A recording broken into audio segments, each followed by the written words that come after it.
کنویں کے کنارے پر پہنچا دیا۔ حضرت دانیال علیہ السلام نے پوچھا کہ تم کون ہو؟ انہوں نے کہا کہ میں ارمیا ہوں۔ انہوں نے پھر پوچھا تم یہاں کیسے آئے؟ جواب دیا کہ مجھے تیرے رب نے تیری طرف بھیجا ہے۔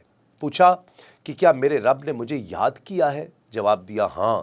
تو دانیال علیہ السلام نے کہا تمام تعریفیں اس اللہ کے لیے ہے جو اپنے یاد کرنے والے کو نہیں بھلاتا، تمام تعریفیں اس اللہ کے لیے ہیں جو اپنے سے امید وابستہ کرنے والے کو جواب دیتا ہے، نا امید نہیں کرتا۔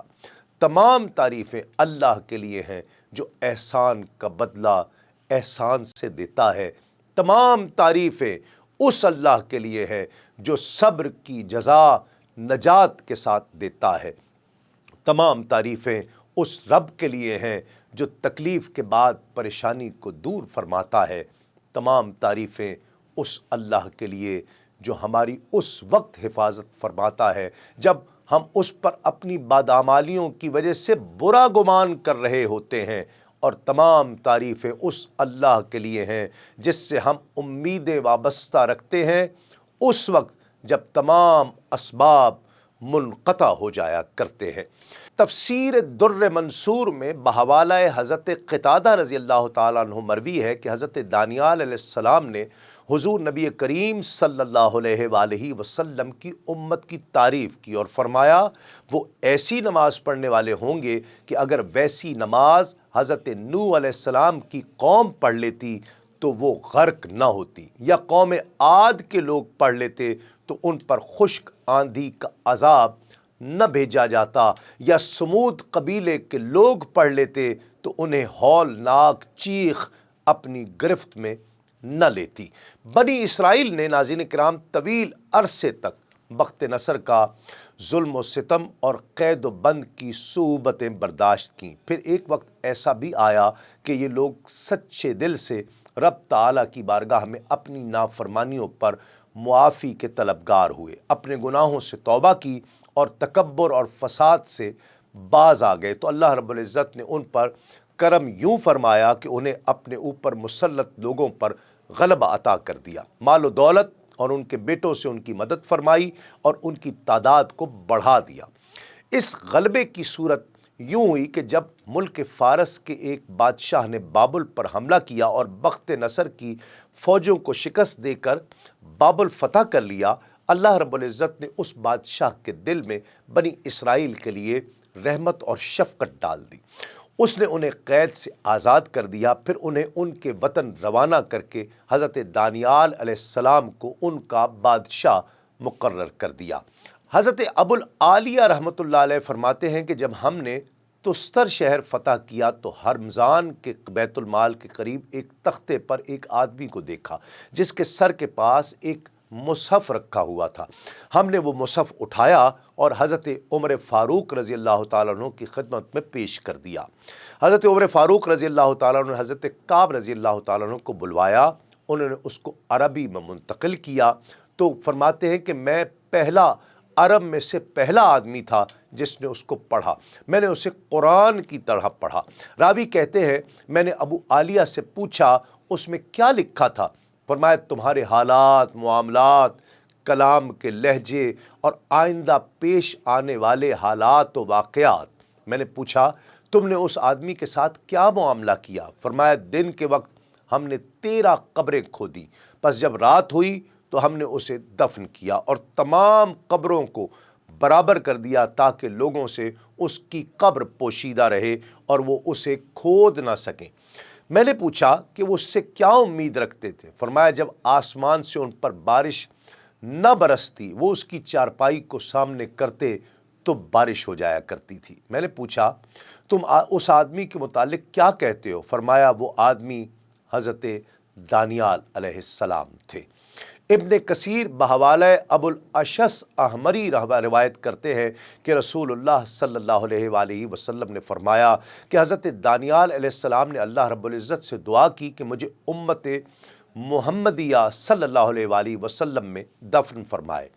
جب حضرت ابو موسیٰ اشعری رضی اللہ تعالی عنہ نے تستر شہر کو فتح کیا تو انہوں نے ایک تابوت میں حضرت دانیال علیہ السلام کو پایا۔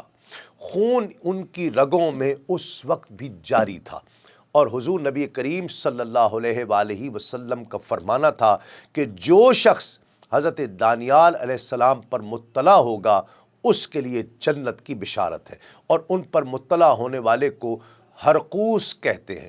حضرت ابو موسیٰ اشعری رضی اللہ تعالیٰ عنہ نے حضرت عمر فاروق رضی اللہ تعالیٰ عنہ کی طرف حضرت دانیال علیہ السلام کی خبر بھیجی تو حضرت عمر فاروق رضی اللہ تعالیٰ عنہ نے جواباً لکھا کہ انہیں دفن کر دیا جائے اور ہرقوس کو میری طرف بھیج دیں، اس لیے کہ حضور نبی کریم صلی اللہ علیہ وآلہ وسلم نے اس کے لیے جنت کی بشارت دی ہے۔ حضرت عقبہ بن سعید جو کہ عالم تھے، ان سے مروی ہے کہ حضرت ابو موسیٰ اشعری رضی اللہ تعالیٰ عنہ نے دانیال کے ساتھ ایک مصحف اور ایک مٹکا بھی پایا جس میں چربی، دراہم اور ان کی انگوٹھی بھی تھی۔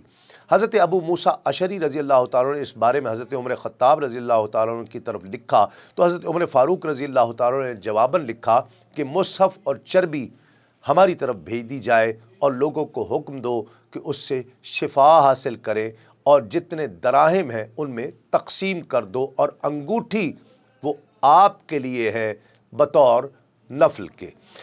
ابن ابی دنیا روایت کرتے ہیں کہ جب حضرت ابو موسیٰ اشعری رضی اللہ تعالیٰ عنہ کو جب بتایا گیا کہ یہ دانیال علیہ السلام ہے تو وہ ان کے ساتھ چمٹے رہے، معانقہ کیا، ان کا بوسہ لیا، اور حضرت عمر فاروق رضی اللہ تعالیٰ عنہ کی طرف اس کے متعلق لکھ بھیجا کہ ان کے پاس سے تقریباً 10,000 دراہم بھی ملے ہیں۔ حاجت مند وہاں سے قرضہ لے جاتے ہیں، اگر وہ واپس کر دے تو ٹھیک، ورنہ وہ بیمار ہو جاتا ہے، اور ان کے پاس ایک صندوق بھی ملا ہے۔ تو حضرت عمر فاروق رضی اللہ تعالیٰ عنہ نے حکم دیا کہ انہیں پانی اور بیری کے پتوں سے غسل دیا جائے، کفن دیا جائے اور دفنا دیا جائے، اور ان کی قبر کو مخفی رکھا جائے کہ کوئی اس پر مطلع نہ ہو۔ مال سے متعلق حکم دیا کہ اسے بیت المال میں جمع کر دیا جائے اور صندوق اسے میری طرف بھیج دیا جائے، اور انگوٹھی آپ رکھ لیجئے۔ حضرت ابو موسیٰ اشعری رضی اللہ تعالیٰ عنہ سے مروی ہے کہ انہوں نے 4 قیدیوں کو حکم دیا تو انہوں نے ایک نہر کھودی اور اس کے درمیان میں ایک قبر کھودی اور دانیال علیہ السلام کو اس میں دفن کیا۔ پھر ان 4 قیدیوں کو بلوایا اور انہیں قتل کر دیا گیا۔ ابو موسیٰ اشعری رضی اللہ تعالیٰ عنہ کے علاوہ ان کی قبر اور کوئی نہیں جانتا تھا۔ ابو الزناد اپنے والد سے روایت کرتے ہیں کہ میں نے ابو بردہ بن ابو موسیٰ اشعری کے بیٹے کے ہاتھ میں ایک انگوٹھی دیکھی جس کے نگینے پر 2 شیر بنے ہوئے تھے، جن کے درمیان ایک آدمی تھا اور وہ اس کے پاؤں چاٹ رہے ہیں۔ ابو بردہ کہتے ہیں کہ یہ انگوٹھی اس فوت ہونے والے کی ہے جس کے بارے میں اس علاقے کے لوگ کہتے ہیں کہ وہ دانیال علیہ السلام ہی تھے۔ ان کے دفن کے دن حضرت ابو موسیٰ اشعری نے یہ انگوٹھی لی۔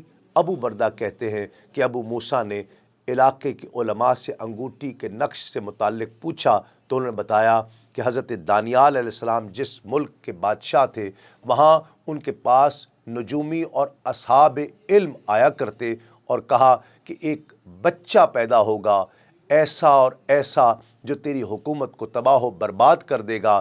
بادشاہ نے کہا اللہ کی قسم اس رات کسی بھی پیدا ہونے والے بچے کو نہیں چھوڑوں گا۔ جب دانیال علیہ السلام پیدا ہوئے لوگوں نے پکڑ کر شیر کی کچھار میں پھینک دیا، مگر شیر اور شیرنی نے رات ان کے پاؤں چاٹنے میں بتا دی اور کوئی نقصان انہیں نہیں پہنچایا۔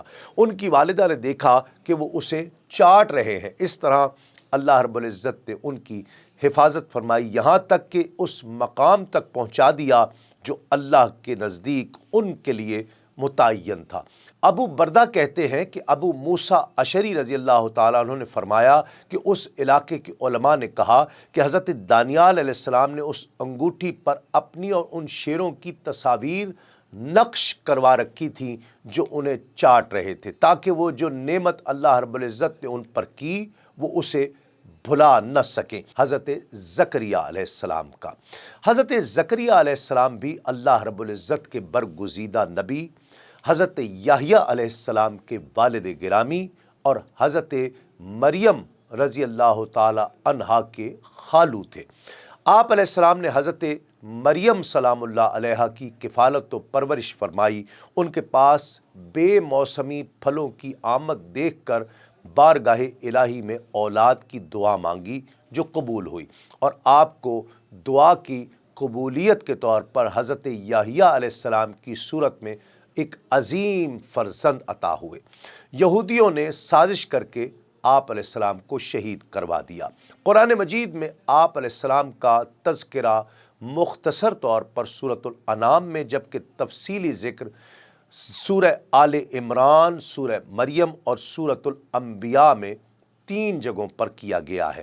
تورات میں حضرت زکریا علیہ السلام کی ولادت حضرت عیسیٰ علیہ السلام کی ولادت سے 500 سال قبل بیان کی گئی ہے، جبکہ قرآن مجید میں حضرت زکریا علیہ السلام کا ذکر ہے وہ حضرت عیسیٰ علیہ السلام کی والدہ حضرت مریم علیہ السلام کے مربی اور حضرت یحییٰ علیہ السلام کے والد ماجد ہے۔ آپ علیہ السلام کا مبارک نام زکریا ہے۔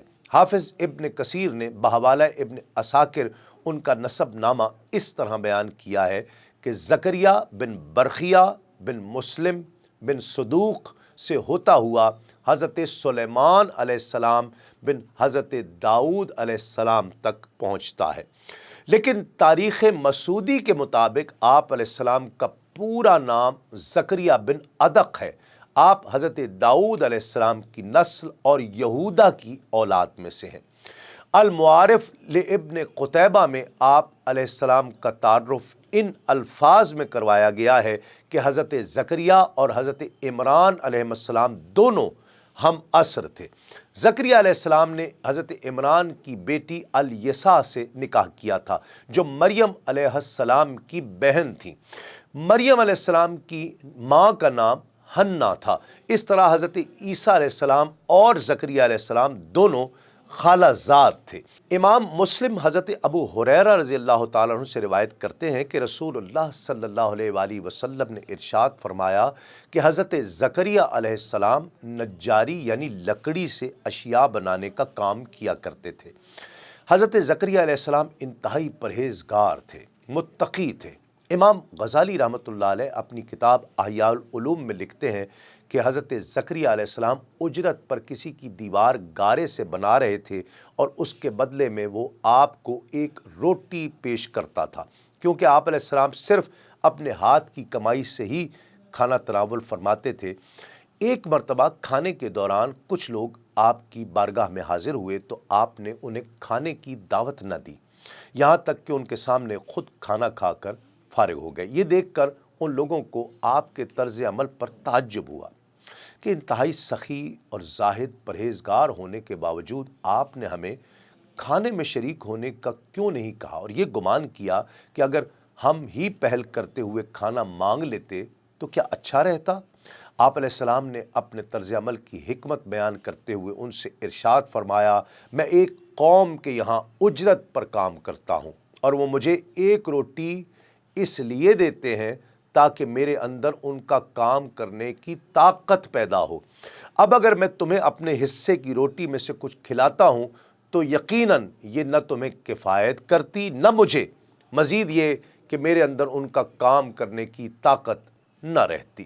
فتح القدیر میں ہے کہ انبیاء سابقین کی شریعت میں عبادت کا ایک طریقہ یہ بھی تھا کہ اپنی اولاد میں سے کسی ایک بچے کو دینی کاموں کے لیے وقف کر دیا جاتا تھا، اور پھر اس بچے سے دنیا کا کوئی کام، اپنا کوئی کام نہیں لیا کرتے تھے۔ حضرت عمران کی بیوی نے بھی منت مان لی اور کہا کہ اے میرے رب، میرے شکم میں جو بچہ ہے اسے میں نے تیری عبادت گاہ کی خدمت کے لیے وقف کرنے کی نذر مانی ہے، تو میری طرف سے قبول فرما، یقیناً تو خوب سننے والا اور پوری طرح جاننے والا ہے۔ لیکن جب ان کے یہاں بچی پیدا ہوئی تو کہنے لگیں، اے میرے پروردگار، مجھے تو اب لڑکی ہوئی ہے۔ ان کی اس گفتگو میں حسرت کا اظہار تھا اور عذر بھی تھا۔ حسرت اس طرح کہ میری امید کے برعکس لڑکی ہوئی، اور عذر یوں کہ نظر سے مقصود تو تیری رضا کے لیے ایک خدمت گار وقف کر دینا تھا، اور یہ کام تو مرد ہی زیادہ بہتر طریقے سے کر سکتا تھا۔ اب جو کچھ بھی ہے تو اسے جانتا ہے۔ شوہر حضرت عمران کا انتقال بچی کی ولادت سے پہلے ہی ہو چکا تھا۔ آپ نے اپنی بیٹی کا نام مریم رکھا اور فرمایا اے اللہ میں نے اس کا نام مریم رکھا ہے، میں اس کو اور اس کی اولاد کو شیطان مردود سے تیری پناہ میں دیتی ہوں۔ حدیث پاک میں ہے کہ جب بچہ پیدا ہوتا ہے تو شیطان اسے چھوتا ہے جس سے وہ چیختا ہے، لیکن اللہ رب العزت نے حضرت مریم علیہ السلام اور ان کے بیٹے حضرت عیسیٰ علیہ السلام کو شیطان کے چھونے تک سے محفوظ رکھا۔ تفسیر مدارک میں ہے کہ حضرت حنہ رضی اللہ تعالی عنہا نے ولادت کے بعد حضرت مریم کو ایک کپڑے میں لپیٹ کر بیت المقدس کے علماء کے سامنے پیش کر دیا تاکہ وہ انہیں اپنی کفالت میں لے لیں۔ ان علماء کو بہت معزز شمار کیا جاتا تھا۔ یہ علماء حضرت ہارون علیہ السلام کی اولاد میں سے تھے اور بیت المقدس کی خدمت پر باقاعدہ مقرر تھے۔ چونکہ حضرت مریم حضرت عمران کی بیٹی تھی جو ان علماء میں ممتاز تھے اور ان کا خاندان بھی بنی اسرائیل میں بہت اعلیٰ اور علم والا خاندان تھا، اس لیے ان سب علماء نے جن کی تعداد 27 بتائی جاتی ہے حضرت مریم کو اپنی پرورش میں لینے میں رغبت ظاہر کی۔ حضرت زکریا علیہ السلام کا استدلال تھا کہ بچی کی ماں اور ان کی اہلیہ چونکہ سگی بہنیں ہیں، خالہ بمنزلت ماں کے ہوتی ہے، اس لیے بچی کی پرورش پر ان کا حق زیادہ ہے، تاہم دیگر افراد اس پر راضی نہ ہوئے تو قرعہ اندازی کا فیصلہ کر لیا گیا، جس پر تینوں بار قرعہ حضرت زکریا علیہ السلام ہی کے نام نکلا۔ یوں اللہ رب العزت نے آپ علیہ السلام کو حضرت مریم کا کفیل اور سرپرست بنا دیا۔ آپ علیہ السلام نے بڑے ذوق و شوق سے ان کی پرورش شروع کر دی۔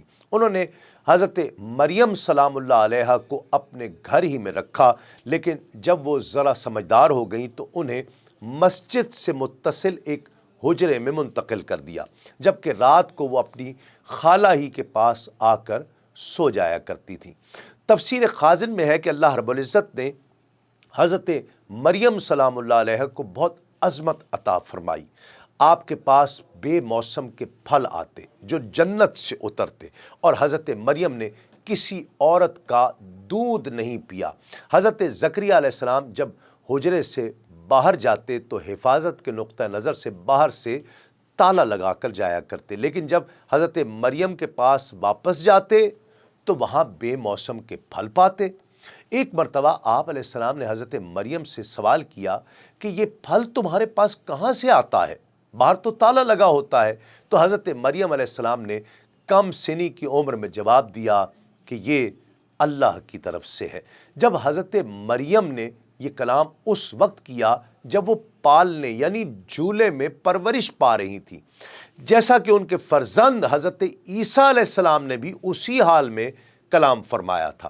حضرت زکریا علیہ السلام نے جب یہ دیکھا تو خیال فرمایا کہ جو پاک ذات حضرت مریم کو بے وقت بے موسم اور بغیر کسی ظاہری سبب کے یہ پھل اور میوہ عطا فرمانے پر قادر ہے، وہ بے شک اس پر بھی قادر ہے کہ حضرت زکریا کی اہلیہ عیشا جو کہ بانجھ تھیں، جس کی وجہ سے وہ بے اولاد تھے، دونوں بوڑھے بھی ہو چکے تھے اور ظاہراً اولاد ہونے کے امکانات بھی ختم ہو چکے تھے، لیکن جب حضرت زکریا علیہ السلام نے بی بی مریم علیہ السلام کے پاس بے موسمی نہایت اعلیٰ قسم کے پھل دیکھے تو آپ کے ذہن میں خیال آیا کہ جب میرا رب بے موقع بے موسمی پھل عطا کر سکتا ہے تو اس کے لیے اولاد دینا کیا مشکل ہو سکتا ہے۔ اولاد کی خواہش نے دعا کا روپ دھار کر رب کے حضور مانگنے کی ہمت پیدا کر دی، اور پھر بے اختیار ان کے لبوں پر یہ دعائیہ کلمات آ گئے۔ اس دعا کو قرآن مجید نے اس انداز سے بیان فرمایا، رب ہب لی من لدنک ذریۃ طیبہ انک سمیع الدعا، اے میرے رب مجھے اپنی بارگاہ سے پاکیزہ اولاد عطا فرما، بے شک تو ہی دعا سننے والا ہے۔ حضرت زکریا علیہ السلام کے دعا مانگنے کا پورا واقعہ کچھ اس طرح ہے کہ حضرت زکریا علیہ السلام کی عمر مبارک 75 سال یا 80 سال تک پہنچ چکی تھی، مگر آپ علیہ السلام کے پاس